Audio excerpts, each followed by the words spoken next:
Bienvenue sur Africa 24 dans cette nouvelle édition de l'Africa Tonight. Au sommaire, d'ici 2050, le continent africain comptera une population d'au moins 2 milliards de personnes. Une explosion démographique qui s'accompagne de nombreux défis. Tiemoko Mele et Christian Adovélende reconduits à leur poste. Ils ont été respectivement renouvelés à la tête de la Banque centrale des États de l'Afrique de l'Ouest et de la Banque ouest-africaine de développement pour 6 ans. Et enfin, l'Agence nationale de la Grande Muraille Verte en Mauritanie va bénéficier de 15 millions de dollars, une somme qui permettra de freiner l'avancée du désert dans le Sahel. Mais avant de développer ces titres, la guerre est déclarée aux terroristes en Libye. C'est ce qu'a annoncé ce lundi le général Abdelrazak Nadouri, nouveau chef d'état-major. Le Parlement élu donne ainsi à l'armée les moyens de neutraliser les milices armées qui contrôlent des régions entières du pays. Le développement du continent africain, son ascension vers la démocratie et l'éclosion de sa prospérité économique passent notamment par sa population. Le continent enregistre la plus forte progression de la planète, ce qui posera de nombreux défis aux États africains, notamment dans les infrastructures et l'éducation. Les précisions d'Ibra Khadindiaï. L'Afrique est le défi démographique. À elle seule, l'Afrique s'apprête à rassembler un tiers de la jeunesse active sur la planète. Avec cette démographie galopante, c'est une nouvelle ère qui s'ouvre à elle. Toutefois, les défis à relever seront aussi importants que les opportunités. Les projections démographiques indiquent que la population de l'Afrique devrait doubler d'ici à l'année 2050. Ce capital humain est la vraie richesse du continent, à condition que des investissements conséquents soient consacrés pour que chaque Africain soit en bonne santé, accède à une scolarisation de qualité et puisse prendre en main son destin. En 2012 et 2013, la croissance économique de l'Afrique subsaharienne est passée de 5,3% à 5,6%. Toutefois, avec une démographie en hausse et qui devrait presque doubler à l'horizon 2050, les États africains devront réaliser de lourds investissements, notamment dans le secteur de l'éducation. Une jeunesse autonome est un excellent levier pour le développement. Notre continent est peuplé en majorité de jeunes, avec 60% des moins de 30 ans. La croissance doit permettre la création de suffisamment d'emplois durables au profit des millions de jeunes demandeurs d'emploi. Ainsi, nous aurons répondu aux attentes de notre jeunesse. Un défi d'autant plus important que de nombreux pays africains avaient fait des objectifs du millénaire pour le développement leurs priorités. Ces objectifs devraient être atteints à l'horizon 2015. Toutefois, d'après les Nations Unies, la majorité des pays du continent sont encore loin de les avoir réalisés. En République démocratique du Congo, la bataille pour les futures élections générales et présidentielles prévues respectivement en 2015 et en 2016 a-t-elle déjà commencé? Pour l'opposition, l'heure semble à la mobilisation générale.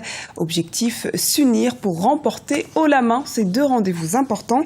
Les précisions d'Ibra Khadindiaï. En République démocratique du Congo, l'opposition s'organise pour préparer les deux échéances électorales, notamment les élections générales prévues en 2015 et la présidentielle fixée en fin 2016. Mobilisation contre la volonté présumée de la majorité présidentielle de modifier la Constitution afin de permettre au président Joseph Kabila de briguer un troisième mandat, contrairement à l'article 220 de la Constitution, limitant le nombre de mandats à 2. L'opposition est sur tous les fronts. L'opposition est là, elle s'organise. D'ailleurs, vous avez vu la grande mobilisation de l'ensemble du peuple congolais le 4 août passé. Donc aujourd'hui, l'opposition, avec les peuples congolais, s'organise pour bouter dehors M. Joseph Kabila. Ce n'est pas question de l'opposition ou de la société civile. Comme je viens de dire, c'est l'ensemble de la population congolaise aujourd'hui qui est fatiguée de ces pouvoirs illégitimes, de ces pouvoirs qui nous gouvernent par défi. Et vous allez voir, il n'y a pas seulement l'Équateur, la province de l'Équateur, il y a les Bas-Congo et le Dékassai, dans toutes les provinces. Les gens s'organisent et le moment venu, vous allez voir, il y aura des mouvements populaires partout dans toute la République. Du côté de la majorité présidentielle, l'heure n'est pas à la polémique, mais au travail pour améliorer le quotidien de la population. Un argument qui ne satisfait pas les partis d'opposition qui dénoncent également la récente interdiction de parution de 61 journaux par les autorités congolaises, entre autres. M. Kabila n'arrive pas à gérer les pays. Aujourd'hui, le Congo est ingouvernable. Raison pour laquelle nous disons qu'il faut que l'opposition là que nous sommes s'organise, se mobilise et c'est ce que nous sommes en train de faire. Si la question de la révision de la Constitution est une pomme de discorde entre l'opposition et la majorité, pour cette dernière, ce projet concerne uniquement les articles clés de la Constitution en rapport avec l'élection des députés provinciaux. Renouvellement des mandats des dirigeants de la BOAD et de la BCEAO. C'est ce qu'a annoncé ce samedi le président du Bénin et de l'Union économique et monétaire ouest-africaine, Boni Yayi. Une décision prise afin de poursuivre les réformes menées au sein de ces institutions financières. Un reportage de notre correspondante au Bénin, Chirel Yowa Tawema. Nouveau mandat de 6 ans pour les dirigeants de la BOAD et de la BCEAO. Tiemoko Meilet Kone, gouverneur de la Banque centrale des États de l'Afrique de l'Ouest, et Christian Adovelandé, président de la Banque ouest-africaine de développement, ont tous deux été renouvelés à leur poste.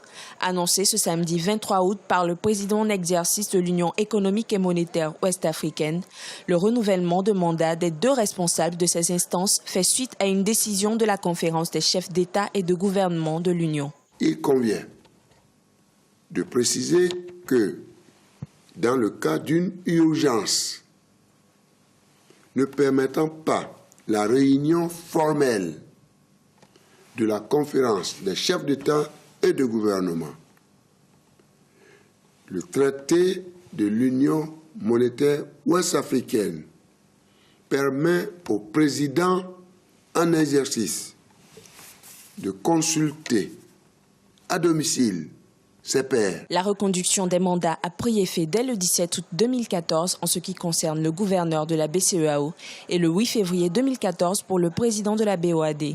Cette décision vise la poursuite des réformes au sein de ces instances en vue d'éradiquer la pauvreté et de lutter contre l'inflation. Espace économique, politique et social en voie d'unification.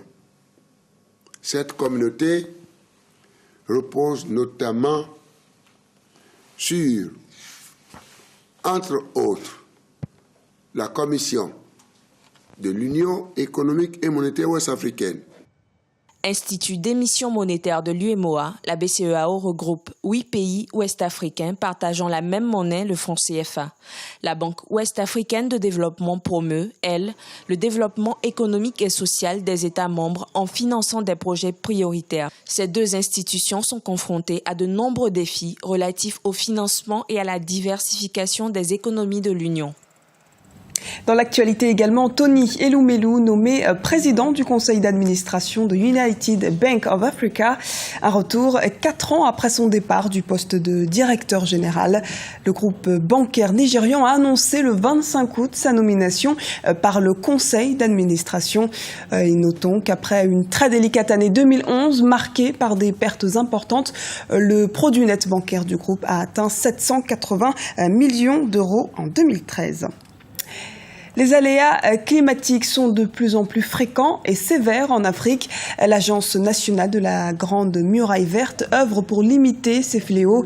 Il s'agit là de poursuivre à lutter contre la désertification et la dégradation des terres et ainsi réhabiliter les zones précaires dans les régions arides, comme nous l'explique le reportage de Franck Noudofinin, notre correspondant en Mauritanie.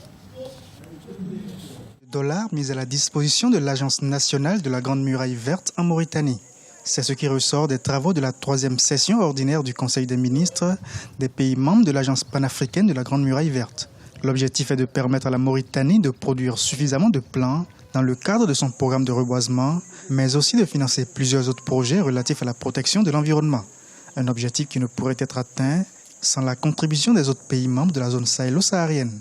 Après analyse, il s'est avéré que le fléau de désertification est aussi important et qu'il faut conjuguer les efforts de l'ensemble pour pouvoir avoir des résultats et mettre en valeur les contributions de tous. Une mise en valeur des efforts qui a conduit à la création de l'Agence panafricaine de la Grande Muraille Verte qui réunit 11 pays de la zone sahélo-saharienne. En Mauritanie, c'est sur une zone d'intervention de 1000 km que l'agence va démarrer ses travaux, ce qui permettra au cours des prochains mois de mettre à la disposition du gouvernement mauritanien 1 million de plants au moins. Et pour ce qui est du plan d'action et de la stratégie, un document a été élaboré en partenariat avec la FAO. Et ce document a été validé au niveau technique. Et maintenant, il s'agit de le valider au niveau politique pour permettre à tous les Mauritaniens de comprendre d'abord le tracé de la Grande Muraille Verte, c'est-à-dire la partie qui concerne la Mauritanie, quelles sont les régions qui vont être touchées, quelle est la superficie qui va être ciblée, quelles sont les populations qui vont être ciblées, et surtout aussi quelles sont les différentes actions qui vont être menées dans le temps et dans l'espace. De Dakar à Djibouti, le projet de la Grande Muraille Verte implique 11 pays. L'objectif est d'arriver à mettre en place dans chaque pays membre les conditions nécessaires pour une véritable lutte contre le changement climatique. Et c'est la fin de ce journal. Merci de nous avoir suivis. Retrouvez dans un instant une nouvelle édition de l'Africa Tonight sur Africa 24.